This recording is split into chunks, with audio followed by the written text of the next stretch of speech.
우리 이번에는 평가 문항 제작해 보도록 하겠습니다. 평가 문항의 가장 기초가 되는 건 바로 블룸의 이연 목적 분류표입니다. 우리 블룸이랑 항상 계속 만나고 있죠. 우리 내용 플러스 행동으로 우리 평가의 타당도 올리겠다라고 말하고 있고요. 우리 지위적 분종평, 수반 가조인 이 5가지, 6가지 잘 활용해야 된다라는 점 우리가 잘 확인해 주면 되겠습니다. 따라서 우리가 이걸 배웠다라고 한다면 교육학이라고 하는 내용을 내가 어떤 행동으로 표현할 수 있는지 그것을 물어보는 거고요. 우리 지식으로부터 조금씩 복잡성을 기준으로 위계해야 된다라고 하고 있어요. 따라서 지식을 말할 수 있다라는 것은 기초 단계고요. 그것을 통해서 비판할 수 있다라는 것은 조금 더 상위 능력을 요구한다 이렇게 볼 수 있겠죠. 따라서 우리 이렇게 이연 목적 분류표 활용해서 평가의 문항을 제작해서 만듭니다라는 거 확인해 주시고요. 두 번째로 이제 선택형 문항이냐 아니면 서답형 문항이냐라고 나옵니다. 이 선택형 문항은 객관식이다라고 생각해 주시면 좋고요. 우리 중학교, 고등학교 다니면서 중간고사, 기말고사에서 객관식 문항 많이 풀었었죠. 그리고 우리 서답형 문항은 주관식 문항이다라고 생각해 주면 좋습니다.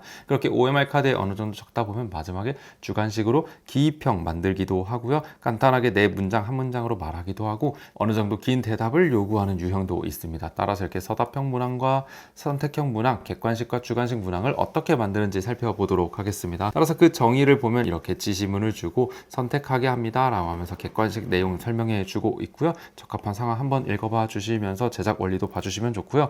우리에게 중요한 건 문항 종류와 그 장점을 잘 알고 있는 것이 되겠습니다. 따라서 우리가 실용적인 관점에서 이 선택한 문항을 쓴다고 할 때, 그리고 시험 문제에서 물어봤을 때 이 일반적인 내용들은 잘 쓸 수 있지만요, 진, 배, 선과 같은 내용들은 우리가 이름을 함부로 바꿀 수가 없고요. 이 장점, 단점을 알아야지 그로부터 어떤 효과, 어떤 장점 혹은 어떠한 것을 유의할지 잘 말해줄 수 있습니다. 따라서 진위형 같은 경우에는 OX 같은 내용들을 말하겠고요. 이렇게 서로 연관 지어주는 화살표를 잘 연결해 주는 것이 바로 배합형이 되겠고요. 그리고 선다형 같은 경우에는 이렇게 1, 2, 3, 4, 5 중에 몇 번입니까? 이렇게 확실하게 체크하는 거 가장 대표적인 문항이다 라고 나와 있습니다. 따라서 신뢰도가 높다, 객관성이 높다 라고 나오고 있는데요. 우리 신뢰도가 높다라는 것은 일관되다 라는 뜻이잖아요. 그리고 객관도가 높다라는 것은 누가 채점을 해도 똑같다 라는 뜻인데, 이게 바로 주관식에 비하면 객관식 문항이 가지고 있는 가장 큰 장점이 되겠습니다. 또한 한 번에 한 문제를 하는 게 아니라 10문제를 하는 게 아니라 우리 100문제도 할 수 있겠죠. 학생들이 힘들어하지만 않는다면 100문제를 풀 수도 있는 용이하다라는 거 있고, 빠르게 채점할 수 있습니다. 채점하는 거 그냥 정답과 일치하는지만 봐주면 되잖아요. 요즘은 심지어 기계가 해주기 때문에 매우 빠르게 할 수 있습니다. 하지만 단점으로는 우리 선택지가 4개라면 5개라면 25%의 확률, 20%의 확률로 정답을 고르게 되겠죠. 그렇기 때문에 추측 요인 제거하는 게 불가능하다. 기억력, 단순 지식을 평가하는 데 그칠 수 있다라는 점이 있고요. 표현력, 창의력 측정하기 어렵고요. 문제 제작하기, 오답들 다 하나씩 만들어야 되는데 이거 힘듭니다. 따라서 이렇게 선택형 문항의 특징, 종류와 장단점 빠르게 잘 알아봤고요.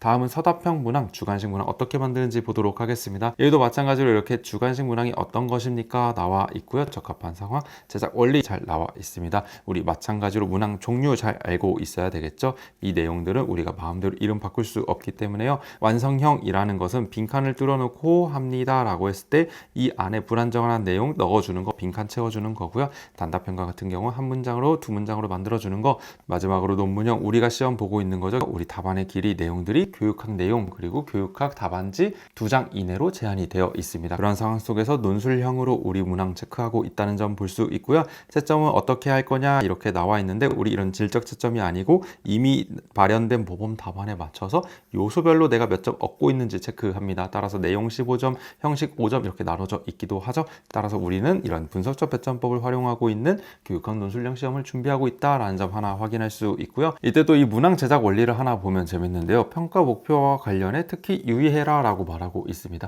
우리가 앞서서 객관식에서는 100문제도 물어볼 수 있고 일반적으로 20에서 50문제까지도 평범하게 잘 물어보잖아요. 하지만 우리 논술형 같은 경우에 문항을 많이 못 물어봅니다. 그렇기 때문에 이 평가 목표와 관련이 적은 것, 어떻게 보면 변별만을 위한 문제 내지 마세요. 그러나 우리가 이 시험이 의도하고 있는 것, 목표하고 있는 것에 맞게 내세요 라고 말하고 있습니다. 그렇기 때문에 우리가 교육학 논술형 문제로 바뀌면서 객관식 문제에서 많이 나오던 게 안 나오기도 하고요. 논술형 문항에서는 중요하게 나오는 게 계속 반복되고 있는 걸 볼 수 있습니다. 그게 왜냐면 바로 평가 목표와의 관련성 때문에 문항수가 적기 때문이다 이렇게 생각해 볼 수가 있는 거죠. 따라서 우리가 보고 있는 게 서답형 문항 중에서도 논문형이구나 하는 점 한번 봐주시고요. 그래서 우리 장점과 단점 보도록 하겠습니다. 하겠습니다. 우리 서답형 문항 이렇게 문제로 만들었을 때는 문제를 출제하기가 쉽습니다. 내가 질문만 하나 해주면 상대방이 대답을 길게 해 줄 거거든요. 따라서 이러한 답변 내용 보면서 우리는 학생들이 얼만큼 고등정신 능력 갖췄는지, 복잡한 사고, 고차원의 사고하고 있는지 볼 수 있고요. 그러다 보니까 우리 객관식이 가지고 있던 추측으로 맞힐 가능성이 매우 낮아졌습니다. 또한 학생이 이렇게 답안지를 작성한 걸 보면 우리가 교육학에 대해서 말하고 있는 걸 보면서 우리의 태도도 측정할 수 있기 때문에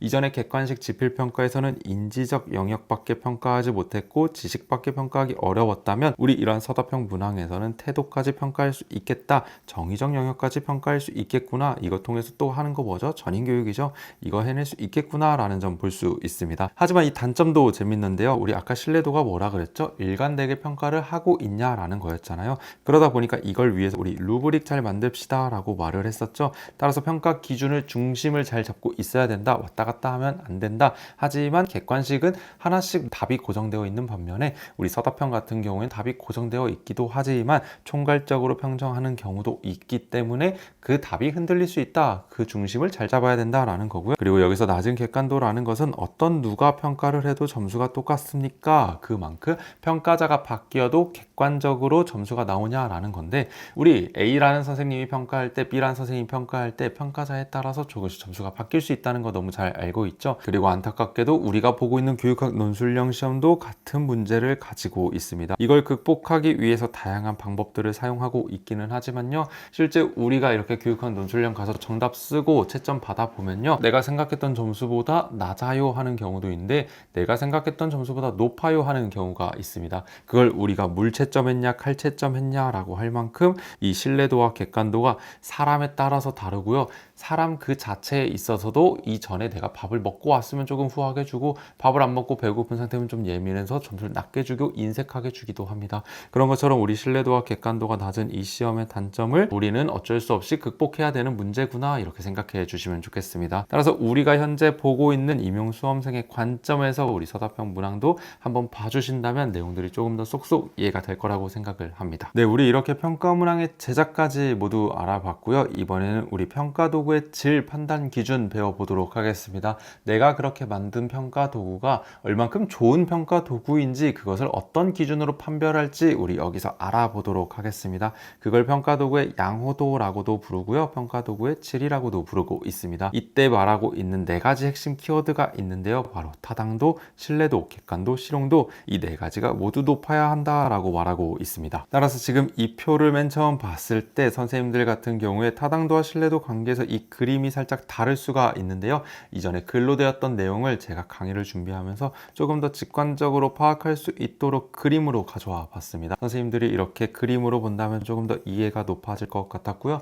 그리고 요즘 시험 문제에서는 제시문을 만들 때 이렇게 그림이나 표나 도표 같은 걸 많이 활용하기도 해서 우리가 이걸 잘 알고 있으면 조금 더 쉽게 떠올릴 수 있을 것 같다고 생각을 했습니다. 따라서 이렇게 그림이 바뀌어 있다는 점 참고해 주시고요. 이 내용은 우리 강의의 자료실에서 똑같이 표로 보내드릴 테니까요. 이렇게 패드를 활용해서 보고 계시다면 한 페이지 끼워 넣어 주시고요. 종이로 인쇄해서 보고 계시다면 출력해서 이 파트만 잘라서 잘 넣어 주시면 좋겠습니다. 따라서 다시 내용을 이어가 보도록 하면요. 가장 먼저 타당도를 한 문장으로 정의하는 거, 신뢰도를 한 문장으로 정의하는 거 매우 중요하니까요. 이 두 가지 모두 잘 할 수 있어야 되겠고요. 타당도란 평가 도구가 측정하려는 것을 제대로 측정하고 있는가를 나타내는 정도입니다 라고 말하고 있어요. 따라서 타당하다라는 것은 이 평가의 방향이 옳게 가고 있다라는 거고요. 그리고 우리 신뢰할 수 있냐 없냐, 사람을 봤을 때도 이 사람 신뢰할 수 있어, 신뢰할 수 없어 라고 말할 때 이 사람이 일관되었고 앞뒤가 똑같으면 신뢰할 수 있다라고 말하는데, 그때그때 상황에 따라 다르고 이 앞뒤 모습이 다르다면 우린 그 사람을 신뢰할 수 없다, 불신한다 라고 말하잖아요. 마찬가지로 신뢰도가 높다라는 것은 평가 도구에 있어서도 일관되게 나오고 있는가 하는 점입니다. 따라서 그건 이 그림을 우리 같이 보면 조금 재밌을 것 같은데요. 신뢰도가 높다면 이렇게 한 군데 잘 모여 있다, 일관된 곳에 도착하고 있다라는 거 볼 수 있습니다. 이 두 번째 그림도 마찬가지로 신뢰도가 높은데요. 우리 여기서 타당도는 뭐라고 생각해 줘야 되냐면 이 가운데 관역, 우리의 결국 목표는 이 관역의 정 가운데를 맞추는 거가 되겠죠. 따라서 첫 번째 사진 같은 경우엔 신뢰도도 높지만 타당도도 높다라고 할 수 있고요. 두 번째 사진 같은 경우에 신뢰도는 매우 높습니다. 똑같은 걸 겨냥하고 있어요. 하지만 이게 우리의 목표, 우리의 학습 목표입니까? 평가의 목표였습니까? 라고 하면 아니었다라고 하는 거죠. 따라서 따라서 여기 모여있는 이 화살들이 이 가운데 정중앙으로 들어올 수 있도록 한다면 지금 이미 신뢰도는 높기 때문에 타당도만 높아지면 되겠다라고 말할 수 있습니다. 그렇게 되었을 때 우리는 좋은 평가 도구다라고 하는 거죠. 그리고 그 외에 신뢰도가 낮은 거, 타당도가 낮으면 이렇게 가운데 관역을 맞추지도 못하면서 흩어져 있게 되고요.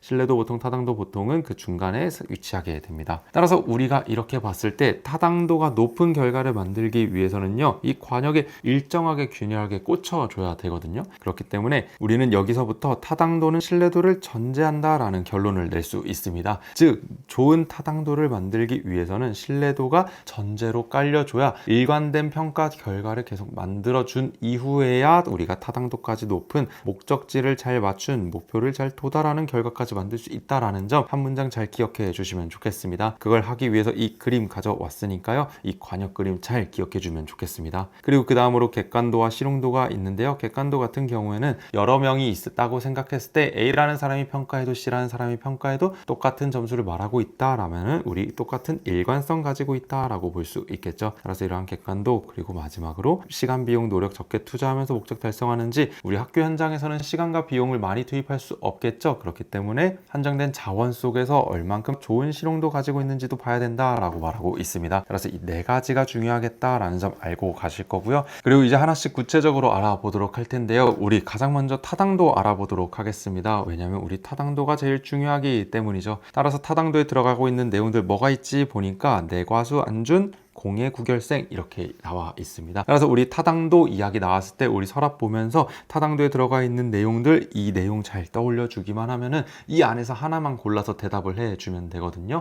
따라서 그 정의에서 말하고 있는 측정하려는 것을 제대로 측정하고 있는가 라는 거겠죠. 우리가 키를 측정한다고 했을 때 우리가 줄자를 사용할 건지 기계로 측정을 할 건지 혹은 저울을 측정할 건지 라고 한다면 이때 줄자나 기계는 써볼 만하겠지만 저울은 엥 하면서 타당도가 낮은데 이건 몸무게를 재야지 하겠죠. 이처럼 목적과 잘 일치하는 평가 도구를 잘 골랐는지를 물어보는 게 타당도다 생각해 주시면 되겠습니다. 따라서 가장 먼저 알아볼 것은 내용 타당도인데요. 이것은 내용이 얼만큼 타당하냐라는 걸 묻는 거겠죠. 따라서 여기 핵심 키워드들 잘 확인해 줄 거고요. 우리 전문가의 관점에서 평가하도록 하겠습니다. 그것이 적합한지 아닌지 교사는 전문가의 관점으로 파악해 줄 거고요. 그 안에 들어가는 내용과 행동이 무엇인지 우리가 설정해 주도록 하겠습니다. 이때 우리 내용 타당도는 또 두 가지로 나뉘게 되는데요. 교과 타당도와 교수 타당도로 나뉩니다. 따라서 여기서 내가 평가한 내용, 시험에 낸 문제가 우리가 교육 과정에서 의도하고 있는 내용과 얼만큼 일치하고 있냐,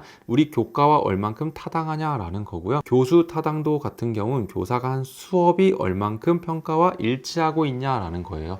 우리 학교 다닐 때도 생각해 보면은 수업에서 묻지 않았던 거 평가에 가끔 나오기도 했잖아요. 그와 같은 경우 교수 타당도가 낮았다라고 할 수 있고요. 이 교과에서 이런 문제를 왜 내지 싶었던 것도 교과 타당도가 낮은 문제였다라고 볼 수 있습니다.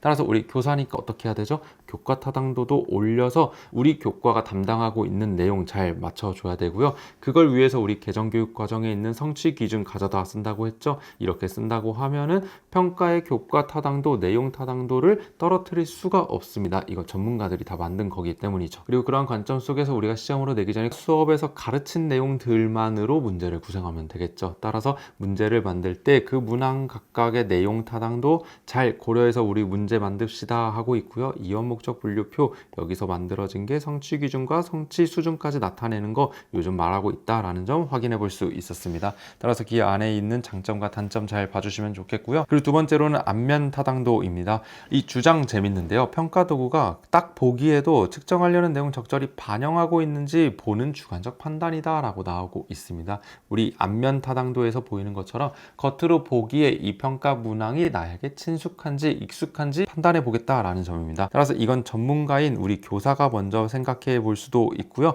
교사의 입장에서 이게 적절한가 의견을 얻어 볼 수도 있고요. 또 학생들 몇몇 이렇게 모아 가지고요. 우리 표본 집단 구해 가지고요. 피험자들이 이 평가 도구가 적절하게 느끼는지, 평가 도구로부터 오류가 발생하지 않을지 피험자로부터 피드백 받아볼 수 있습니다. 그때 물어보는 것이 겉보기에 적절히 반영 반영되고 있는 것 같냐, 오해가 없냐라는 걸 물어보는 거겠죠. 따라서 앞면 타당도의 장점과 단점도 한번 봐주시고요. 그 다음은 준거 타당도 두 개가 나왔습니다. 우리가 준거 집단이라고 보통 말하기도 하죠. 어떤 거죠? 그렇죠. 우리에게 기준이 된다라는 거잖아요. 따라서 우리 준거가 되는 평가가 하나 있고요. 그로부터 새로운 평가를 하나씩 만들어 보도록 하겠습니다. 그렇게 새로운 평가를 만들 때 활용하는 방법이라고 생각해 주시면 좋을 것 같고요. 우리 공인 타당도 같은 경우에는 기존 검사 A가 있을 때 새로 제작된 검사 B와 함께 공통 요인이 얼만큼 있는지 확인해 보겠다라는 점입니다. 따라서 두 검사를 실시해서 평가 점수의 일치도를 상관계수로 나타내겠다라고 말을 하고 있고요. 이걸 간단한 예를 들어보면 키를 잰다고 할 때 우리 보건실에 있는 그 기계, 이렇게 쭉 내려오는 기계가 있습니다. 이 기계가 우리에게 어떻게 보면은 타당성 보장받은 기존 검사죠. 하지만 내가 만들고 싶은 새로운 평가 도구가 있는데 그 평가 도구가 레이저로 한번 해보고 싶어요. 따라서 이 레이저로 평가하고 있는 키의 숫자가 우리 보건실 기계와 똑같으면 우리는 공통 요인이 많아서 상관계수도 높아서 공인 타당도도 높다고 말할 수 있겠죠. 하지만 이때 레이저로 측정을 하는 키가 보건실에서 나오는 기계와 그 값이 차이가 계속 난다면, 차이가 왔다 갔다 한다면 우리는 이것의 공통 요인이 낮다고 보고 상관계수 공인 타당도가 낮다고 말할 수 있습니다. 즉 기계에선 170이 나왔고 160이 나왔는데 레이저로 측정했을 땐 처음엔 170이 나오더니 두 번째선 갑자기 180이 나왔다, 이러면은 차이가 갑자기 확 늘어나는 걸 볼 수 있죠. 그렇기 때문에 A 검사, 공인된 검사로부터 B 검사의 차이가 있기 때문에 우리의 공통 요인, 공인 타당도가 낮은 결과, 이렇게 볼 수 있습니다. 따라서 이렇게 공인 타당도에서는 공통 요인이 중요하다는 점 확실하게 알고 가주시면 될 것 같고요. 그리고 그 다음은 준거 타당도의 두 번째, 예언 타당도인데요. 예언 타당도는 이 이름에서 말하는 것처럼 과연제의 시점으로부터 미래의 일을 내가 예측할 수 있는지 평가하는 도구입니다. 따라서 이렇게 예언 타당도 도구로는 선발 채용 배치와 같은 목적으로 사용한다라고 말하고 있는데요. 이걸 어떻게 많이 또 사용하냐면요. 우리 비행기를 예로 들어보면은 우리 비행기 조종하는 조종사 뽑아 보도록 하겠습니다. 조종사 뽑아 볼 건데요. 우리 기존 검사 뭐 할 거냐면요. 갑자기 조종 못하는 사람한테 바로 조종시킬 수가 없잖아요. 그래서 시뮬레이션 해볼 거고요. 이 시뮬레이션 점수로 전방이냐 후방이냐 배치해 보도록 하겠습니다. 따라서 시뮬레이션 점수가 높으면 우리 실제 비행도 높을 것이다 라는 가정이 들어있는 거죠. 그렇기 때문에 이 예언 타당도에서는 시뮬레이션 점수가 높았던 사람이 실제 비행도 잘하면 예언 타당도가 높았다라고 하고요. 하지만 실제 시뮬레이션 점수는 높았지만 실제 비행에서 점수가 낮았다면 이때는 예언 타당도가 낮아졌다, 이렇게 볼 수 있습니다. 따라서 우리 이렇게 내용 타당도 다음에 준거 타당도 안에는 공인 타당도와 예언 타당도가 있다라는 점, 내준 공예구 이렇게 잘 확인하고 넘어가도록 하겠습니다. 그리고 그 다음으로는 구인 타당도인데요. 이 구인이라는 뜻이 뭐냐면 결국 각 요인이 정의하고 있는 구성 요인이 타당합니까? 라는 걸 나타낸다 라고 볼 수 있습니다. 따라서 우리가 무엇인가를 측정한다 라고 했을 때 자나 기계처럼 어떤 정확한 측정을 할 수도 있지만요. 우리가 사람의 마음이나 특히 우리가 수업에서 정의적 영역과 같은 영역을 평가하게 된다면 이러한 영역들은 자나 기계처럼 정확하게 측정이 되지 않습니다. 그럴 때는 이것이 평가 항목을 우리가 평가하려는 것을 정확하게 반영하고 있는 요인인지를 잘 파악하는 것이 중요한데요. 따라서 우리가 창의력을 무엇이라고 정의할 것이냐 혹은 배려심을 무엇이라고 정의할 것이냐에 따라서 우리는 구인 타당도를 잘 고려해야 한다는 점 잘 확인할 수 있습니다. 따라서 그 해당 구인에 대한 조작적 정의 잘해야 합니다 라고 말하고 있고요. 그게 목표와 어떤 논리적 관계가 있는지 잘 설명해 줘야 됩니다 하는 구인 타당도도 알아봤습니다. 그래서 지금까지 봤던 내용, 앞면, 준거, 구인 타당도가 기존의 전통적인 타당도를 물어보는 관점이었다면요. 지금 보려고 하는 결과 타당도와 생태학적 타당도는 현대적인 타당도다라고 볼 수 있습니다.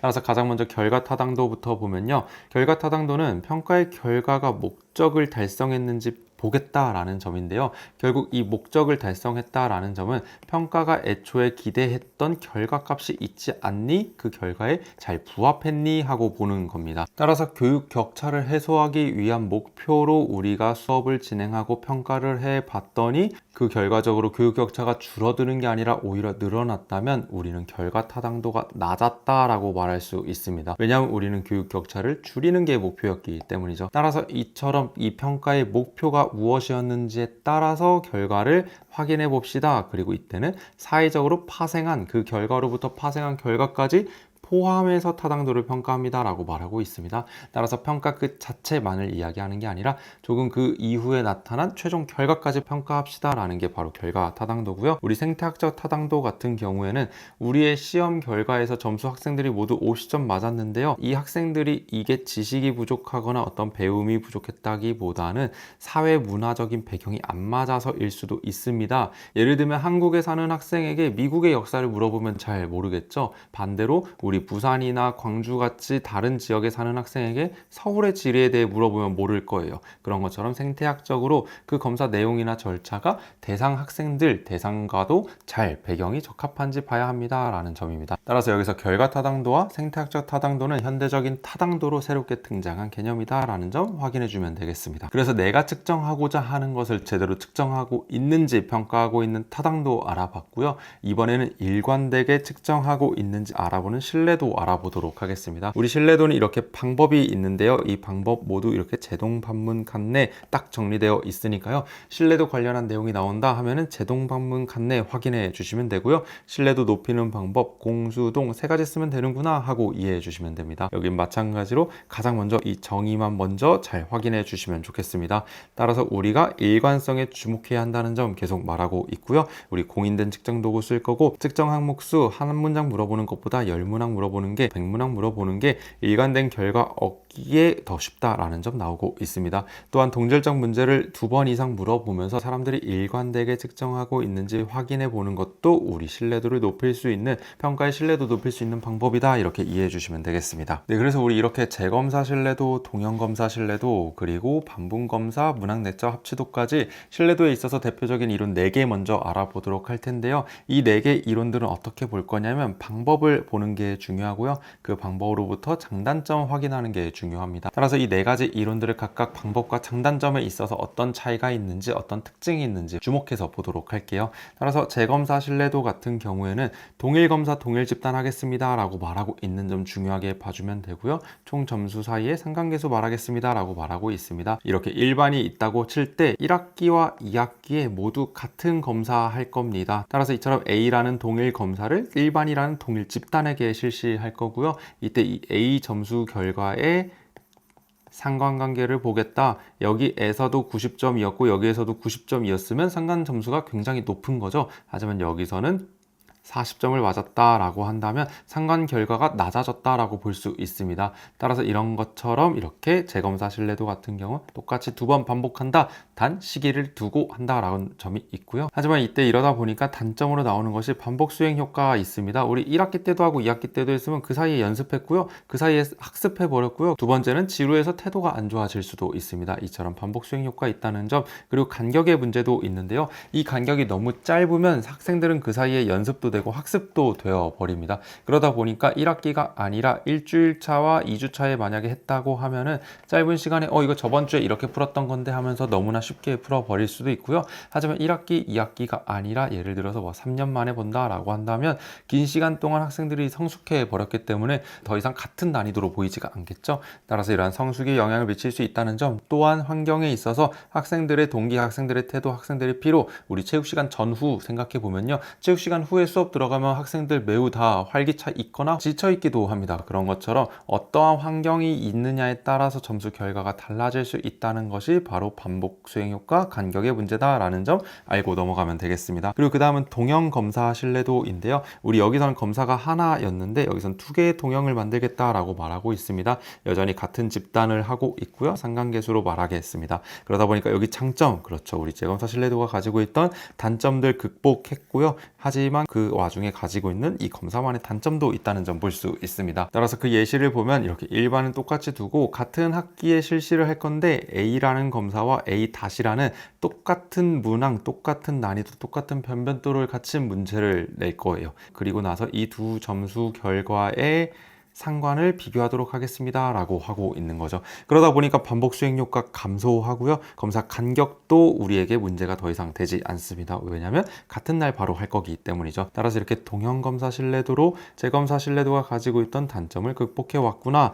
하지만 이때 문제가 되는 거, 완벽한 동형 검사 똑같은 난이도 똑같은 변별도 맞추는 게 매우 어렵겠죠. 그렇기 때문에 이러한 단점이 있고요. 신뢰도가 낮을 경우 낮은 이유 밝혀내기 어렵다라는 단점도 있습니다. 그리고 그 다음으로는 반분 검사 신뢰도인데요. 이건 똑같은 하나의 검사를 만든 다음에 그 검사를 두 가지로 나누어서 그 안에서 신뢰도 일치하고 있는지 보겠다라는 겁니다. 그래서 우리 여기서 똑같이 또 일반대로 와서 평가 봐보도록 하겠습니다. 우리 A라는 시험 봐볼 거고요. 약 50문항 있었다고 볼게요. 그렇다면 우리 이 문항을 반으로 나눠 보도록 하겠습니다. 홀수 문항 25문항, 짝수 문항 25문항 맞춰서 이 두 가지 문제가 가지고 있는 점수 결과 확인해 볼 거고요. 그걸 토대로 우리가 반분했을 때에도 문항이 잘 일치하고 있는지, 결국 우리 신뢰도 보고 있잖아요. 신뢰도가 잘 나오고 있는지 확인해 보도록 하겠습니다. 그러면서 나오고 있는 장점과 단점이 있는데요. 이때 단점의 하나로는 반분 방법에 따라서 신뢰도 개수가 달라진다. 홀수, 짝수일 수도 있고 전반, 후반일 수도 있는데 이 방법에 따라서 신뢰도 개수가 바뀌고 있다라는 걸 말하는 거죠. 또한 그리고 스피어만 브라운이라는 공식으로 신뢰도 추정치를 교정을 해야 하는데, 그러한 점도 우리에게 실용도가 다소 떨어지는 방법이구나 라는 점도 확인할 수 있습니다. 그리고 다음으로는 이제 문항 내적 합치도인데요. 이와 같은 경우에서는 반응의 일관성 평가하겠다라고 말하고 있습니다. 따라서 이 방법을 시도하게 되면요, 우리가 외향성을 측정하고 있는 문항을 세 가지 냈는데 이 세 가지 모두 외향적인 대답을 했는지 혹은 내향적인 대답을 했는지 아니면은 왔다 갔다 하면서 했는지, 이렇게 반응의 일관성을 보겠다라고 하는 겁니다. 따라서 문항 내적 합치도가 높은 것이 좋은 평가 도구를 만들었다라고 볼 수 있는 것이고요. 이런 안에 있는 장점과 단점도 한번 읽어보면 되겠습니다. 그리고 그 다음으로는 객관도 알아보도록 하겠습니다. 우리 객관도 같은 경우에는 검사자 간 신뢰도 정도를 나타낸다 라고 나오고 있는데요. 우리 1번 학생을 채점한다 라고 했을 때 A 평가자, B 평가자, C 평가자가 모두 똑같이 평가하고 있는지 혹은 다르게 평가하고 있는지, 이러한 것들을 우리가 객관적으로 잘 일치하고 있냐 아니냐 이렇게 말하죠. 그런 것들을 나타내는 게 바로 객관도다 라고 볼 수 있고요. 객관도에는 그렇게 말했던 평가 간 신뢰도를 측정하는 방법, 그리고 평가자 내 신뢰도를 평가하는 방법, 이렇게 나와 있습니다. 그리고 이 평정의 오류 같은 경우에는 바로 이 평가자 내 신뢰도가 반영된 내용이라고 볼 수 있는데요. 동일한 평가자 안에서 일어날 수 있는 오류들을 알려주고 있습니다. 따라서 우리가 교사의 입장에서 이러한 평정의 오류를 범하지 않도록 하는 거, 유의하는 거 굉장히 중요하겠죠. 따라서 지표 인간론, 내가 하면 안 되는 내용, 평가자 내 신뢰도를 떨어뜨리는 내용이라는 점 확인할 수 있고요. 그리고 그 다음으로 평가자 간 신뢰도도 높여야 할 텐데요. 이걸 우린 객관도 높이는 법이라고 말하고요. 기준을 명료하게 합시다. 어떻게 해요? 우리 루브릭 합니다 라고 하고 있었죠. 그리고 우리 평가자 수가 여러 명이면 좋다고 했어요. 다수의 평가자가 함께 한 명만 이렇게 A를 평가하는 게 아니라 두 번째도 있고 세 번째도 있고 네 번째도 있고 다섯 번째도 있고 한다면 우리 이 평가자의 객관도, 이 사람을 객관적으로 측정하고 있다라고 할 수 있겠죠. 한 명이면 주관성이 높은 거니까요. 따라서 여러 명이 객관성 있게 우리 평가하겠다라고 하고 있고요. 이때 근데 각각 주관적으로 평가하면 안 됩니다. 우리 루브릭에서 만든 기준, 잘 평가자들에게 훈련해서 우리 함께 합의된 기준을 가지고 보고 있는지, 동일한 기준으로 평가하고 있는지 훈련, 연습해 볼 거고요. 그리고 이렇게 평가를 마쳤다라고 해도 개인적인 내적 평가자 내의 신뢰도가 떨어지고 있으면 평가자 간 신뢰도를 올릴 수가 없습니다. 그렇기 때문에 평정의 오류, 지표 인간론에서 했던 것들 잘 제거하면서 합시다. 그걸 통해서 우리 평가 도구의 객관도 올려갑시다 라고 말하고 있습니다. 따라서 이러한 내용이 정말 우리에게 실용적으로 물어볼 수 있는 부분이 되니까요. 이렇게 교사가 어떠한 것 하지 않아야 되고 해야 하는지 그 내용들 내 상황에 잘 맞추어서 생각해 보면 좋겠습니다. 그리고 마지막으로 실용도 같은 경우에는 시간, 비용, 노력 적게 투자하면서 목적 달성하고 있냐? 우리 학교 현장은 늘 공간도 부족하고요. 시간도 부족하고 자원도 많이 부족합니다. 그렇기 때문에 신뢰도, 타당도, 객관도가 확보되어도 우리 엄청 어마어마한 장비, 어마어마한 공간 써야 되는 거 못하니까요. 시간, 비용, 노력이 잘 활용할 수 있는 실용적인 도구인지 찾는 거 우리 학교 현장에 매우 중요한 요소이다 라고 볼 수 있겠습니다. 그래서 이렇게 평가 도구의 질 판단 기준까지 살펴봤는데요. 타당도나 신뢰도 같은 경우는 각각 가지고 있는 포함하고 있는 유형이 이렇게 있습니다. 실제 시험에서도 이 유형 중에 하나를 물어보게 될 텐데요. 그럴 때는 각각 타당도와 신뢰도가 가지고 있는 고유의 이름, 고유의 어떤 방법들이 나와 있거든요. 그렇기 때문에 이러한 것들을 잘 알고 장단점까지 확실하게 우리가 소화하고 있다면 문제로 나왔을 때 답을 쓸 수 있으니까 서로 구별되는 점들, 차별되는 점들을 잘 확인해 주시면 되겠습니다. 그리고 다음으로 이제 문항 분석 가보도록 할 텐데요. 여기서는 딱 두 가지 이론만 보면 되겠습니다. 고정검사 이론과 문항 반응 이론. 그래서 그 이론이 어떻게 생겨났는지, 어떠한 방법을 활용하는지 잘 적어놨고요. 우리는 결국 실용적으로 무엇을 알아야 되는지 적어놨는데요. 적절한 문항을 만드는 게 우리가 해야 하는 일이겠죠. 따라서 우리 난이도는 적절해야 되고 변별도 높아야 되고 오답지 매력도는 적절해야 된다. 저는 이걸 줄여서 남변호, 정롭적 이렇게 외웠습니다. 이렇다면 고정검사 이론했을 때 남변호, 정롭적, 난이도, 변별도 높은 오답지 매력도 적절. 그랬다면 문제 상황, 제시문 속에서 난이도가 낮았고 변별도도 중간이었으며 오답지 매력도가 높았다. 이렇게 하면 우리는 이러한 것들을 수정해 가야 되겠다라고 생각을 해볼 수가 있겠죠. 따라서 적절한 문항 만들어야 된다는 거 우리 먼저 확인을 해봤고요. 그리고 이때 고정검사 이론에서 재밌는 게 있는데요. 바로 이 문항 난이도라는 게 있는데 여기서 적절한 난이도 0.5라고 나와 있습니다. 하지만 1.0이 뜻하는 건 뭘까요? 그건 바로 이 문항의 정답률을 말하고 있습니다. 따라서 문항 난이도가 높다는 뜻은 쉽다는 뜻이라서 직관에 조금 거스르는 말이 됩니다. 그렇기 때문에 고정검사 이론에서 문항 난이도가 사람들이 오해하고 있다는 걸 채점위원들도 알고 있기 때문에 우리 문항 난이도를 정답률이라고 고정검사 이론은 보고 있구나라는 점 한번 짚고 가도록 하겠습니다. 따라서 우리 문항 난이도는 정답률하고 일치하고 있다라는 점, 따라서 난이도가 1이라면 이건 어려운 게 아니라 매우 쉬운 문제라는 거, 모두가 맞추는 문제라는 점 잘 알고 넘어가도록 하겠고요. 그 다음에 문항 변별도 같은 경우에는 우수한 학생은 맞추고 능력이 낮은 학생은 틀리는 문제가 좋은 변별도를 가진 문항입니다 라는 뜻이고요. 음의 변별도라는 뜻은 우수하지 않은 학생이 맞추고 있고 우수한 학생은 못 맞추고 있습니다 하는 뜻입니다. 그렇기 때문에 변별도도 잘 한번 알아주시고요. 그리고 이 오답지의 매력도가 적절해야 한다라고 나오고 있는데요. 그럼 어떤 것이 적절한 오답지냐라고 할 수 있겠죠. 우리 사지선다 선택지가 있을 때 각 선택지가 뽑힐 수 있는 확률은 25%입니다. 그럴 때 우린 오답지의 매력도가 적절하다라고 하고 있는데요. 예를 들어 우리가 실제로 시험 문제를 내봤더니 1번 선택지는 25%, 2번 선택지도 25%를 잘 골랐는데 세 번째 선택지는 아무도 안 골라서 1%의 선택 비율만 나왔고요. 마지막 선택지는 49% 대부분의 학생들이 골랐다라고 보겠습니다. 이럴 경우 우리 세 번째는 오답지의 매력도가 너무 낮았기 때문에 조금 높여줘야 되는 선택지다라고 볼 수 있고요. 네 번째 49 같은 경우에도 오답지 매력도를 25로 봤을 때 매우 높은 상태를 보였잖아요. 그러다 보니까 25에 가깝게 내려줘야겠다라고 할 수 있습니다. 따라서 우리가 정답을 만들 때도 너무 정답률이 높아버리면 그 문항은 좋은 문항이라고 볼 수 없기 때문에 변별을 잘 해냈다고 볼 수 없기 때문에 이처럼 우리가 뽑을 수 있는 적정 응답 비율을 기준으로 오답지의 매력도도 설정한다 이렇게 봐주시면 되겠습니다. 그래서 우리 고정검사 이론은 이론적인 배경이 있고 장점도 단점도 읽어보면 좋지만요. 결국 우리에게 결론적으로 필요한 건 난변호 정롭적 이거구나 라는 점 알고 가도록 하겠습니다. 마찬가지로 문항 반응 이론도 이론적 배경을 통해서 결국 교사인 우리가 알아야 하는 것은 여기에 적혀 있습니다. 따라서 우리 결론부터 보고 가면요. 난이도는 똑같이 적절할 거고요. 우리 변별도는 높아야 한다고 나오고 있습니다. 또한 추측도는 낮아야 한다라고 말하면서 우리 앞서서 오답지의 매력도가 있었던 것과 달리 문항 반응 이론은 문항 추측도를 말하고 있구나. 그리고 이 추측도는 낮아야 한다는 거 알고 가면 되겠습니다. 따라서 이 문항 특성 곡선을 그래프로 나타낸다면 이렇게 나온다고 볼 수 있는데요. 각각의 하나의 곡선이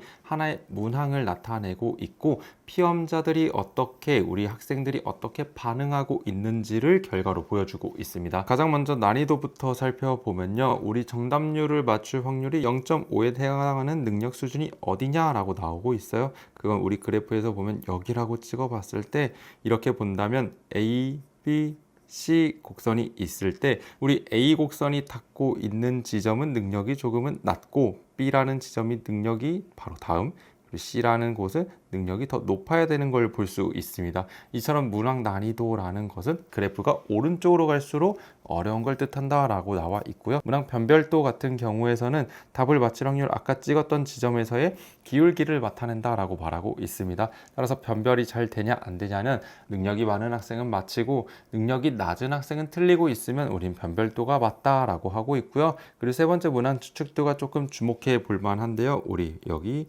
Y절편을 우리 문항 추측도라고 말하고 있습니다. 따라서 우리가 ABC 문항 곡선이라고 했을 때 정답률 0이라는 건 능력이 아예 없는 학생이 맞추는 정답률을 나타내거든요.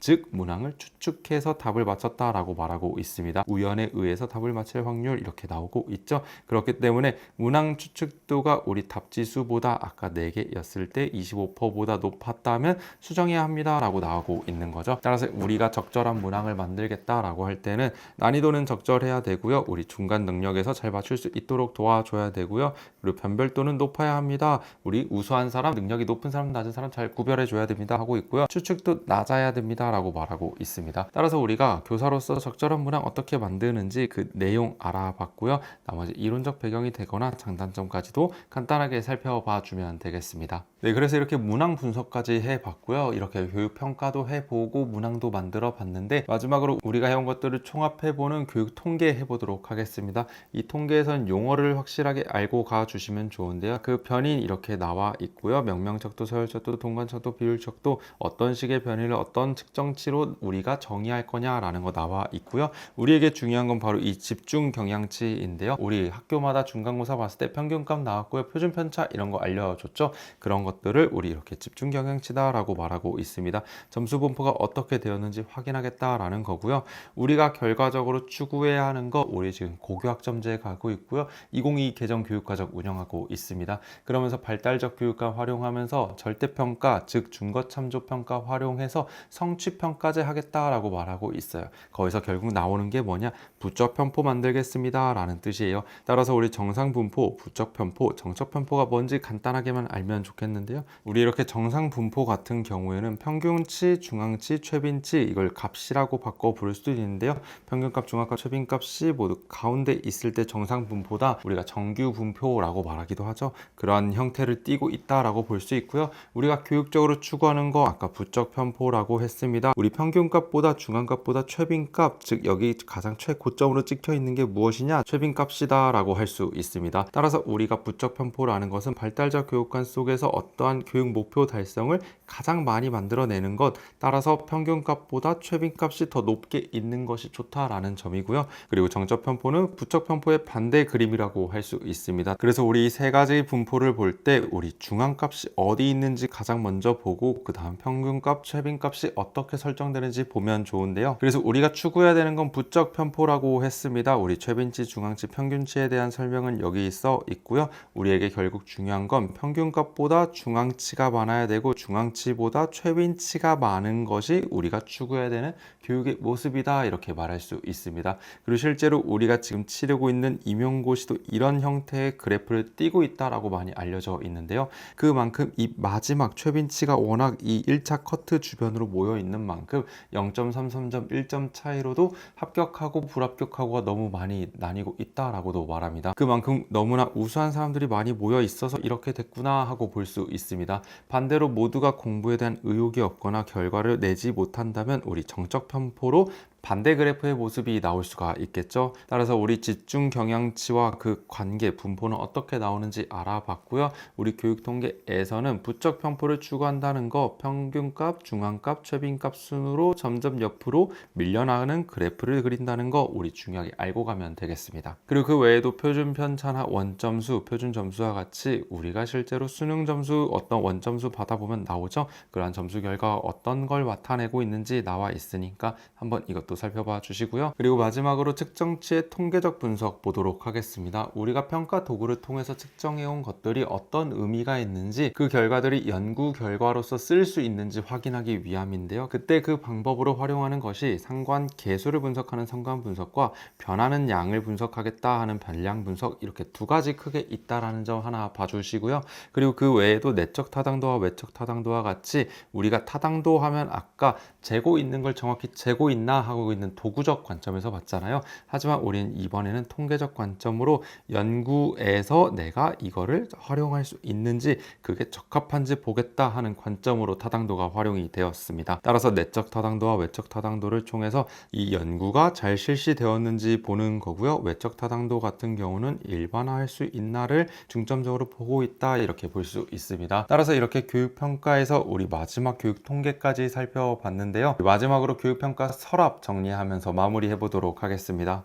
우리가 앞서 살펴봤던 것처럼 기초에서 우리 무엇이 중요한가, 교육평가의 목적, 기초가 무엇인지 잘 살펴봤고요. 우리 학습자 발달시켜 줘야 됩니다 라고 말하면서 각각 가지고 있는 교육학 검사관 잘 확인해 봤습니다. 또한 교육평가 모형 3가지 얼마 안 됐었죠. 우리 이거 잘 외워주면 좋겠고요. 그 다음 우리에게 중요한 거 기시대수, 우리 기준에 따른 거, 시기에 따른 거, 대안적 평가 방식은 뭐가 있는지, 그리고 현재 교육 과정에서 많이 강조하고 있는 수행평가, 이거 어떻게 잘할 겁니까 하는 내용까지 잘 알아봤습니다. 플러스로 성취평가제라고 고교학점제와 같이 함께 떠오르고 있는 평가 제도도 제가 소개해 드렸으니까요. 함께 자료와 함께 살펴봐 주셨으면 좋겠고요. 문항은 어떻게 제작하는지, 도구의 질을 판단하는 기준 뭐가 있지? 타신객실, 그 중에서도 타단도와 신뢰도는 그 양이 되게 많구나, 이 내용들을 잘 구분할 수 있어야겠다 하는 점까지 알아봤습니다. 또한 이 문항 분석에 있어서는 그 결과를 우리가 교사로서 어떻게 해석하고 활용해야 되는지, 어떤 식의 조절이 필요한지 결과물 알아봤고요. 교육 통계적으로 어떤 용어들 활용하고 있는지 살펴봤습니다. 그래서 이렇게 우리 교육 과정에 이어서 우리 출제 확률 10년 동안 100%를 차지하고 있는 교육 평가까지 살펴봤는데요. 선생님들 강의 끝나면 우리 뭐 하기로 했죠? 그렇죠. 우리 한번 정독하기로 했습니다. 따라서 처음부터 끝까지 한번 쭉 오늘 내용이 어땠었지 하면서 떠올려 보면서 정독 한번 쭉 해 주시고요. 혹시나 내용 중에서 내가 이해가 안 되거나 이 부분은 설명을 못 들어서 조금 더 이해하고 싶은데 라고 생각이 드시면요, 해당 내용은 인터넷에 검색을 해보셔도 좋고요. 저한테 질문을 남겨주셔도 좋습니다. 그래서 그렇게 정독하는 시간에는 내가 이 내용들을 잘 이해하고 구조화하는 게 중요하겠고요. 우리 그렇게 다 이해하고 구조화가 되었다면 결국 남은 건 이 앞에 있는 키워드들을 잘 써내는 것, 즉 인출하는 것이 중요하겠습니다. 그렇게 됐을 때 실제 시험에서 제시문을 통해서 말하고 있는 내용 우리가 잘 이해할 수 있고요. 그 이해한 걸 바탕으로 키워드들을 잘 전개해 주면서 필요한 내용들, 채점위원들에게 필요한 키워드들 하나씩 제공해 주면 되겠습니다. 그래서 우리 교육평가 과목 우리가 어떻게 했는지 과거부터 현재 그리고 미래로 나아가면서 함께 잘 배워봤습니다. 그래서 교육평가 강의 듣느라 정말 고생 많으셨고요. 우리는 다음 강의 교육행정 및 교육경영에서 만나도록 하겠습니다.